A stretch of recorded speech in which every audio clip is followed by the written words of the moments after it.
নমস্কার বন্ধুরা, education culture YouTube চ্যানেলে তোমাদের স্বাগতম। তো আজকে আমি এই ভিডিওটা শুধুমাত্র আমার যে সমস্ত ভোকলেট স্টুডেন্টরা আছো তাদের জন্য ডেডিকেটেড এই ভিডিও। যদি দেখা যায় যে এই ভিডিওগুলিতে ভালো রেসপন্স আমি পাচ্ছি, সেক্ষেত্রে কিন্তু আমি ভোকলেট স্টুডেন্টদের জন্য ভবিষ্যতে আরও অনেক ভিডিও আনবো, এমন কিন্তু প্ল্যান করে রেখেছি। তো দেখো, 2024 সালে যে সমস্ত জেক্সপো স্টুডেন্টরা আছে তাদের জন্য তো আমি অলরেডি বলেইছি যে তাদের সরকারি কলেজ পাওয়ার সম্ভাবনা কীরকম রয়েছে। আজকের এই ভিডিওতে আমি তোমরা যারা ভোকলেট স্টুডেন্টরা আছো, অর্থাৎ যারা ডিপ্লোমা সেকেন্ড ইয়ারে অ্যাডমিশান নিতে চলেছো, তাদের সরকারি কলেজ পাওয়ার সম্ভাবনা নিয়ে আলোচনা করব। তো এই বছর অর্থাৎ 2024 সালে তোমরা যদি দেখো, তাহলে তোমাদের মূল চিন্তার যে কারণ সেটা হচ্ছে যে মোট প্রায় 13,064 জন যে স্টুডেন্ট আছে তারা কিন্তু ভোকলেট পরীক্ষায় র্যাঙ্ক পেয়েছে। যদি তুমি ভোকলেটের কথা বলো, টোটাল কিন্তু তোমার 13,064 জন স্টুডেন্ট রয়েছে যারা কিন্তু র্যাঙ্ক পেয়েছে। তো সেই হিসেবে যদি বলি, তাহলে তোমরা অনেকেই ভাবছো যে এই বছর সরকারি কলেজ পাওয়া কঠিন হবে। তো ব্যাপারটা তোমাদের বলি, যদি তুমি জেক্সপোর ক্ষেত্রে দেখো, তো জেক্সপোর ক্ষেত্রে আমার টোটাল কিন্তু স্টুডেন্ট সংখ্যা প্রায় 45,502 মতো যারা কিন্তু র্যাঙ্ক পেয়েছে। তার মধ্যে তোমার মোটামুটি গভর্নমেন্ট কলেজে যে সিট রয়েছে সেটাকে আমি 15,000 ধরতে পারি। অর্থাৎ 45,000 স্টুডেন্টের মধ্যে 15,000 জন কলেজে চান্স পাবে। সেক্ষেত্রে একজন স্টুডেন্ট যদি থাকে, তার কলেজে চান্স পাওয়ার সম্ভাবনা হচ্ছে 15,000 বাই 45,500। যাই হোক, আমি এটাকে 45,000 ধরেও করতে পারি। যাই হোক, আমি 45,000 ধরে করছি। ওকে, আমি 500 দুটো স্টুডেন্ট বাদ দিয়ে দিচ্ছি। তাহলে আমার প্রত্যেক 100 জন স্টুডেন্টের মধ্যে গভর্নমেন্ট কলেজ পাওয়ার কত চান্স হবে দেখো, 15,000 বাই 45,000 গণিত 100। এবার তোমরা জানছো 3 15 45, আর যদি 100/3 আমি করি তাহলে 33.33 এরকম কিন্তু রেশিও বেরোবে। অর্থাৎ 100 জন প্রতি 100 জন স্টুডেন্টের মধ্যে প্রায় 33 জন স্টুডেন্ট কিন্তু গভর্নমেন্ট কলেজ পেতে পারে, যারা জেক্সপো থ্রুতে কিন্তু ফার্স্ট ইয়ারে অ্যাডমিশনের জন্য অ্যাপ্লাই করেছে। সেটাই এবার ভোকলেটের ক্ষেত্রে তুমি দেখো যে 2024 সালে মোট 13,064 জন স্টুডেন্ট কিন্তু ভোকলেটে র্যাঙ্ক পেয়েছে। এবার যদি আমি ভোকলেটের সিট সংখ্যার কথা বলি, টোটাল কিন্তু 78টা কলেজই রয়েছে। যেমন জেক্সপোর ক্ষেত্রে এটা ঠিক, ভোকলেটের ক্ষেত্রেও। এবার এই 78টা কলেজের প্রত্যেকটা কলেজে যদি আমি ধরি যে 4টে করে ট্রেড, প্রত্যেক কলেজে 4টে ট্রেড মোটামুটি রয়েছে। 3টে ট্রেড তো 99% কলেজে আছে, এবং 4টে করে ট্রেডও অনেক কলেজে রয়েছে।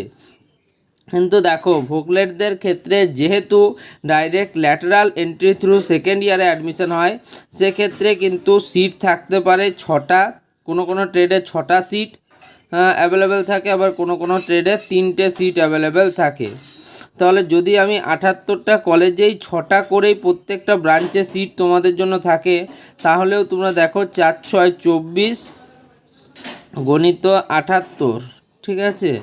তাহলে এবার এটাকে আমরা একটু গুণ করে নিই। এখানে 78 গণিত 24 করলে কত হয়, 4 8 32, 2 হাত থেকে 3, 7 4 28, 29 30 31। ওকে, 8 2 16, 6 হাতে থেকে 1, 7 2 14 আর 1 15। এটা হয়ে গেলো 2 7 8 1। অর্থাৎ টোটাল কিন্তু 1872টা মতো তোমরা কিন্তু সিট পাচ্ছ যদি 6টা করে থাকে।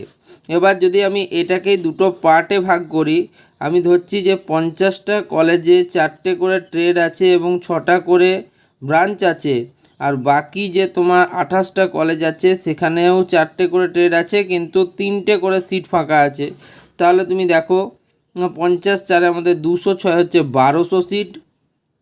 ওকে, আর এক্ষেত্রে দেখো 3 4 12, 28 গণিত 12, 28 10 হচ্ছে আমাদের 280, প্লাস 28 দুগুণে হচ্ছে 8 2 16, 6 হাতে থেকে 1, 2 4 5 56, মানে 6 8 5 13, 3 হাতে থেকে 1, 336।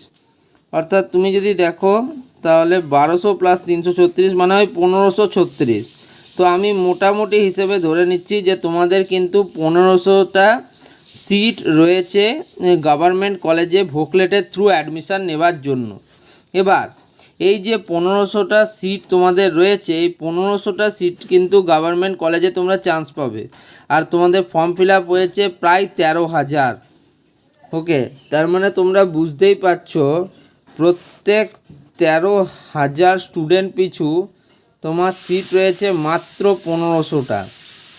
তাহলে একজন স্টুডেন্ট পিছু থাকবে 1500 বাই, আমি এটাকে 13,000 বলেই ধরছি, 64 টাকা বাদই দিলাম, 00 কেটে গেল, 00 কেটে গেল, 15/130। এবারে 100 জন স্টুডেন্টের ক্ষেত্রে হলো 15/130 গুণিত 100, 00 কেটে গেল। তাহলে 15 × 150/13, 150 হচ্ছে 13 একে 13, 2 0 20, 13 2 26, মোটামুটি ধরে নাও, মোটামুটি ধরার জন্য বলছি। তাহলে মোটামুটি 12 জন স্টুডেন্ট প্রতি 100 জন স্টুডেন্টে মাত্র 12 জন ভোকলেট স্টুডেন্ট যারা রয়েছে তারা কিন্তু গভর্নমেন্ট কলেজে চান্স পাবে। যেটা জেক্সপোর ক্ষেত্রে 33 জন স্টুডেন্ট, সেটা ভোকলেটের ক্ষেত্রে 12 জন স্টুডেন্ট। তার মানে তুমি একটা জিনিস বুঝতেই পারছো, যে পরিমাণ জেক্সপো স্টুডেন্টরা গভর্নমেন্ট কলেজগুলিতে চান্স পাবে, অর্থাৎ তাদের যা প্রবাবিলিটি সরকারি কলেজ পাওয়ার, সেটা কিন্তু ভোকলেটদের ক্ষেত্রে অনেক অনেক কম, প্রায় 3 গুণ কম। ওরা যদি 36 জন চান্স পায়, এখানে 12 জন চান্স পাবে, কারণ তোমাদের সিট সংখ্যাও কম। তাদের এক একটা ট্রেডে প্রায় 63টা সিট রয়েছে, আর তোমার সেখানে 6টা সিট রয়েছে। কোথাও ওদের 32টা সিট রয়েছে, তোমার 3টে সিট রয়েছে। তার মানে যথেষ্টই কম কিন্তু সিট তোমরা পাচ্ছ ভোকলেট স্টুডেন্টরা। তো সেই ক্ষেত্রে আমি একদমই 2 নম্বর পয়েন্টটাকে তোমাদের জাস্টিফাই করব যে এই বছর তোমাদের সরকারি কলেজ পাওয়া কঠিন হবে। কিন্তু একটু দাঁড়াও, তোমরা দেখতেই পাচ্ছ যে 13,506 জন যে স্টুডেন্ট রয়েছে, 13,064 জন যে স্টুডেন্ট রয়েছে, এরা প্রত্যেকটা স্টুডেন্টই যে তোমার কাউন্সিলিং প্রক্রিয়ায় অংশগ্রহণ করবে তেমনটা নয়। এখান থেকে দেখো, যে যখন আমরা ডিপ্লোমা সেকেন্ড ইয়ারে থাকি, মানে অ্যাডমিশান নিতে চাই, তখন কারা কারা এলিজিবল হয়, যারা তোমার ক্লাস 12-এ সায়েন্স ছিল এবং ডাইরেক্ট তারা কিন্তু ভোকলেটের থ্রুতে ডিপ্লোমা সেকেন্ড ইয়ারে অ্যাডমিশান নিতে চায়। দ্বিতীয়ত, তোমরা যারা আইটিআইয়ের স্টুডেন্টরা ছিলে, 2 ইয়ার্স কনসোলেটেড আইটিআই কমপ্লিট করেছো তারা। এবং তৃতীয়ত, যে সমস্ত স্টুডেন্টরা ভোকলেট পরীক্ষা দিয়ে র্যাঙ্ক করেছো, অর্থাৎ তোমরা ভোকেশনাল স্টুডেন্টরা যারা রয়েছে, ভোকেশনাল, সেই সমস্ত স্টুডেন্টরা কিন্তু অ্যাপ্লাই করে। ফলে এখান থেকে কিন্তু একটা জিনিস হতে পারে যে সমস্ত স্টুডেন্টরা এইচএস সায়েন্স থেকে পাস করেছে, তারা এমন হলো যে অনেক স্টুডেন্ট কিন্তু তাদের মধ্যে বিটেক করতে কিন্তু চলে গেল, সেক্ষেত্রে কিছু সিট তোমার ভ্যাকেন্ট পাবে। এরপর যারা আইটিআই করেছিল তাদের মধ্যেও কিছু স্টুডেন্ট ধরো অন্য কোনো কিছু করতে লাগলো, জবের জন্য ট্রাই করতে লাগলো, কোনো না কোনো হলো কিছু স্টুডেন্ট ছাঁটাই হলো। একইভাবে ভোকলেট স্টুডেন্টদের ক্ষেত্রেই তেমনটা বলা যায়। আমি মোটামুটি ধরছি যে 2000 স্টুডেন্ট মোটামুটি হলেও কিন্তু এই কাউন্সিলিং প্রক্রিয়ায় অংশগ্রহণ করবে না, তাও কিন্তু প্রায় 11,000, অর্থাৎ এই রেশিওটা 12 না হয়ে খুব বেশি হলে 18 হবে। কিন্তু তাতে কি ফারাক হবে? খুব একটা ফারাক হবে না। তো সেই হিসেবে আমি বলবো সরকারি কলেজ পাওয়া কঠিন হবে। এবার আমি তোমাদের বলি, ভোকলেটে যে সমস্ত স্টুডেন্টদের র্যাঙ্ক, জেনারেল র্যাঙ্ক 5,000 পর্যন্ত বা 7,000 পর্যন্ত, খুব বেশি আমি বলছি ম্যাক্সিমাম, মিনিমাম হচ্ছে তোমার 5,000 থেকে ম্যাক্সিমাম 7,000 পর্যন্ত যদি তোমার র্যাঙ্ক থাকে, তবুও তোমার কাছে কলেজ পাওয়ার একটা প্রবাবিলিটি থাকবে। যাদের র্যাঙ্ক মোটামুটি 10,000-এর উপরে, তাদেরকে আমি বলবো যে এবার হয়তো আর তোমাদের নাও হতে পারে কলেজ পাওয়া, ঠিক আছে। আর পছন্দের ট্রেড বা কলেজের কথা তো ভুলেই যাও যদি তোমাদের 10,000 প্লাস র্যাঙ্ক হয়। আমি কাউকে ডিমোটিভেট করছি না, তবে এটা কিন্তু ট্রেন্ড ভাই। 5,000 পর্যন্ত র্যাঙ্কের স্টুডেন্টরা ভালো ভালো কলেজ পেয়েছে প্রিভিয়াস ইয়ারগুলোতে দেখা গেছে। যদি তুমি 10,000 র্যাঙ্কে এসসি ক্যান্ডিডেট হও, তাহলে আমি বলবো যে তুমি অবশ্যই পাবে। কিন্তু তুমি যদি 10,000 প্লাস র্যাঙ্কের কোনো জেনারেল ক্যাটাগরির স্টুডেন্ট হও, সেক্ষেত্রে তোমার কিন্তু এই বছর আর সরকারি কলেজ পাওয়া হবে না ভোকলেটে, একদম আমি বলে দিচ্ছি তোমার, ঠিক আছে। আমি আমার পছন্দের ট্রেড বা কলেজ পাবো না। দেখো, আমি বলেই দিলাম যে তোমার যদি র্যাঙ্ক 5,000-এর মধ্যে থাকে, যাদের র্যাঙ্ক 2,000-এর মধ্যে আছে ভোকলেটে, তারা তো অবশ্যই ভালো কলেজ এবং ভালো ট্রেড পাবে, নিজের পছন্দের ট্রেড পাবে। কিন্তু যাদের র্যাঙ্ক তোমার 7,000-এর উপরে জেনারেল ক্যাটাগরি র্যাঙ্ক, তাদের ক্ষেত্রে একটু মানে অনেকটা টাফ হয় বিষয়টা।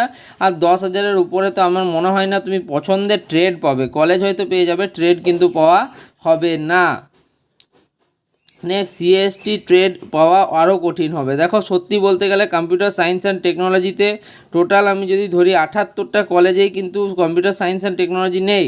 আমি ধরছি যদি 50টা কলেজে থাকে এবং প্রত্যেকটা কলেজে 6টা করেই সিট থাকে, তবুও 5 6 30 মানে মাত্র কিন্তু 300 জন স্টুডেন্টই আছে যারা কিন্তু কম্পিউটার সায়েন্স অ্যান্ড টেকনোলজি ট্রেডটাতে অ্যাডমিশান নিতে পারবে। তুমি নিজে ক্যালকুলেশন করো, এই ক্যালকুলেশন তো আর খুব টাফ ক্যালকুলেশন কিছু নয়।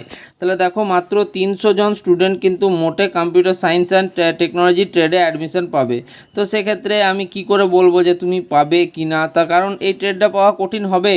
13,000 স্টুডেন্টের মধ্যে যদি 300 জন স্টুডেন্ট পায়, তাহলে তার তো প্রবাবিলিটি দেখো 0 0 কেটে গেল, কি হবে তার মানে 3/130, মানে কত বড় হচ্ছে। যদি 100 দিয়ে গুণ করে 100 জন স্টুডেন্টের মধ্যে 300/130 প্রায় 2 জন স্টুডেন্ট, প্রায় 100 জন স্টুডেন্টের মধ্যে মাত্র 2 জন student computer science and technology ট্রেডটা পাবে। সেক্ষেত্রে সিএসটি ট্রেড পাওয়া যথেষ্ট কঠিন এবং খুব ভালো তোমার র্যাঙ্ক থাকতে হবে, এটা তো তুমি বুঝতেই পারছো। কম্পিটিশান খুবই হাই হবে, আমি এটা আগেও বলেছিলাম যে এই বছরে যে হারে ট্রেন্ড বাড়ছে সে হারে কম্পিটিশান বেশি হবে। ফার্স্ট পেজে হয়তো তোমরা অলরেডি যাদের র্যাঙ্ক বেরিয়ে গেছে তাদের সাথে তোমরা কম্পিট করবে, কিন্তু সেকেন্ড ফেজ থেকে আবার নতুন ফর্ম ফিল আপেরও কিন্তু সুযোগ দেওয়া হচ্ছে স্টেট কাউন্সিলের পক্ষ থেকে, ফলে সেখান থেকেও অনেক স্টুডেন্ট আরও চলে আসবে। ফলে কম্পিটিশান যে টাফ হতে চলেছে সেটা কিন্তু আর বলার কথা রাখে না। তো দেখো ভোকলেট স্টুডেন্টরা তোমরা আমাকে অনেক রিকোয়েস্ট করেছিলে ভিডিও দিতে তোমাদের, তো আমি ভিডিও দিলাম। তোমরা ভিডিওটাকে কিন্তু খুব ভালোবাসা দাও, ভিডিওটিকে লাইক দাও, বন্ধুদের মধ্যে শেয়ার করো, আর চ্যানেলটিকে সাবস্ক্রাইব করে রাখো যাতে ফিউচারে ভোকলেট রিলেটেড এমন আরও ইনফরমেটিভ ভিডিও তোমরা পেতে থাকো। ধন্যবাদ।